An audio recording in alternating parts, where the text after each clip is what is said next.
기자회견을 한다고 해서 문제가 해결될지, 가족들을 더 위험하게 만드는 건 아닐지 두렵고 떨리지만 가족들을 생각하고 진실을 알리는 게 맞다고 생각해서 용기를 내서 이 자리에 섰습니다. 저는 2022년 1월부터 2023년 10월 말까지 약 22개월간 국방부 근무지원단 의장대대 해군의장대 대장으로 근무하였고 올해 7월 육아휴직을 신청해 현재는 휴직 상태입니다. 사찰을 받게 된 경위에 대해서 말씀드리겠습니다. 저는 국군의 날 외국 정상 방문 등 대통령실과 관련된 행사를 해왔습니다. 대통령실 1층에 들어서면 양쪽 벽면과 천장에 그림이 있었습니다. 그 그림을 보고 일반적이지 않다는 생각을 해왔습니다. 무속과 주술과 관련된 그림처럼 느껴졌고 행사 대기 중 경호처 소속으로 판단되는 인원들이 자기들끼리 말하길 김건희 여사가 그림을 구입했다. 그림이 매우 비싸다. 무술이나 주술적인 의미가 있다더라. 라고 말하는 걸 우연히 듣게 되었습니다. 이후로 저는 대통령실에 들어갔다가 이상한 얘기를 듣거나 하면 대통령실을 나와 저의 휴대전화에 보이스 녹음 형식으로 들은 내용을 녹음했습니다. 지나가면서 들었던 얘기를 옮긴 것에 불과하기 때문에 사실인지를 입증할 수는 없었습니다. 다만 훗날 의미 있는 기록이 될 수 있다는 생각에 일단 녹음을 하였습니다. 제가 사찰을 당하고 있다는 사실을 알게 된 건 올해 7월이었습니다. 저는 해군 관사인 바다마을 아파트에 살고 있습니다. 아파트 바로 옆에는 해군 호텔이 있는데 해병대 임성근 사단장이 올해 4월 해군 호텔에 방문한 걸 봤습니다. 저는 임성근 사단장의 모습을 본 이후 임 사단장 혹은 그와 비슷한 사람이 해군 호텔에 나타난 걸 보면 촬영을 하기 시작했습니다. 촬영한 사진은 차에 두고 다니던 태블릿 PC에 그때그때 옮겼습니다. 올해 7월에도 촬영을 하고 아파트 지하 주차장에서 태블릿 PC로 옮기고 있는데 어느새 남성 2명이 제 양옆으로 다가와서 저를 제압하고 태블릿 PC와 휴대전화를 가져갔습니다. 그들은 저한테 죽고 싶냐며 지금이라도 가족이 안전하고 싶다면 쓸데없는 행동을 멈추라고 경고했습니다. 처음 겪는 일에 많이 당황했습니다. 특히 가족을 해칠 수도 있다는 협박에 많이 두려웠습니다.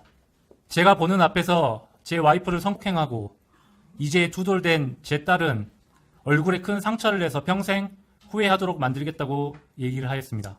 그러다 사건 전날인 10월 22일 가족들과 함께 영등포 타임스퀘어에 방문했었습니다. 화장실 칸에 들어가 있는데 누군가 화장실 문 밖에서 내일 12시 병영생활관 9층이라고 말했습니다. 듣는 순간 그들이라고 직감할 수 있었습니다. 어떤 식으로든 그들과의 관계를 끝내야겠다는 생각으로 용산 국방부로 들어갔습니다.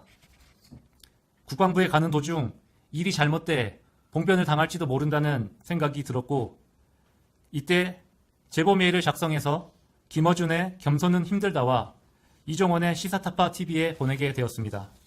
동문 행정안전실에서 출입 조치를 받아 병영생활관으로 곧장 갔습니다. 한참을 기다리던 중 선글라스와 마스크를 쓴 남자가 나타나 욕을 하는 동시에 제 복부를 가격하며 어디까지 알고 있느냐, 누가 또 알고 있느냐고 물었습니다. 가족은 전혀 모르고 이제 그만하려 한다고 대답했습니다. 선글라스의 남성은 다른 곳에 제보한 적 없는지 캐물었습니다. 저는 제보한 적이 없다고 잡아댔지만 신원 이상의 그 남성은 제 핸드폰을 빼앗아 뒤져보기 시작했고 곧 제가 제보한 사실을 알게 되었습니다. 그는 불같이 화를 내며 가지고 온 전선줄을 꺼내 저에게 계단에 묶으라고 시켰습니다. 이후 저를 계단 난간 바깥쪽에 매달리게 했습니다. 계단 바깥쪽에 매달리자 멀티탭 전선으로 제 목을 묶었습니다. 그는 여기서 떨어져 봐야 죽지 않고 허리병신 정도만 된다. 오늘은 경고로 끝내겠지만 다음번에는 가만두지 않겠다 라고 했습니다. 그러면서 네가 아는 게 무엇이냐 물었고 아는 게 없고 그만 끝내고 싶다라고 제가 대답하자 그는 저를 도발할 생각인지 앞서 말씀드린 참담한 말로 저와 제 가족들을 협박했습니다. 그의 말에 흥분한 저도 소리치며 계단을 넘어가기 위해 저항하기 시작했습니다.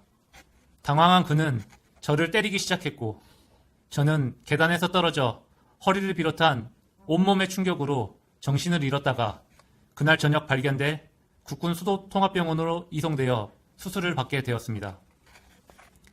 군인으로 복무하면서 임성근 사단장에 대한 분노로 그의 사진을 찍은 게 떳떳하지 못한 행동이란 것을 잘 알고 있습니다. 하지만 저와 제 가족을 불법적으로 사찰하고 아내와 딸의 안전을 협박하고 나아가 저를 폭행한 것은 용서받을 수 없는 국가 폭력이라고 생각합니다. 저들이 무서워 그냥 조용히 살자라고도 생각해봤습니다. 나만 입 다물고 있으면 가족에게 큰 일은 벌어지지 않겠지라는 생각도 해보았습니다. 하지만 10월 23일부터 저와 제 가족은 두려움과 불안에 시달리고 있고 집 밖에 나가지도 못하고 있습니다. 평생을 이렇게 살 수는 없다라고 생각했고 어떤 식으로든 저와 제 가족이 당한 불법 사찰과 폭력을 끝내야 한다 생각했습니다. 저에게 사건 당일 위해를 가한 그 인물에게 말하고 싶습니다. 지금이라도 자수하고 양심 고백을 하십시오. 마지막으로 지금의 대한민국보다 더 나은 환경에서 살아가야 할 저의 딸에게 언젠가는 오늘의 제 이야기를 듣게 될 날을 기다리며 박노해 시인의 시 낭독을 통해 기자회견을 마무리 짓고자 합니다.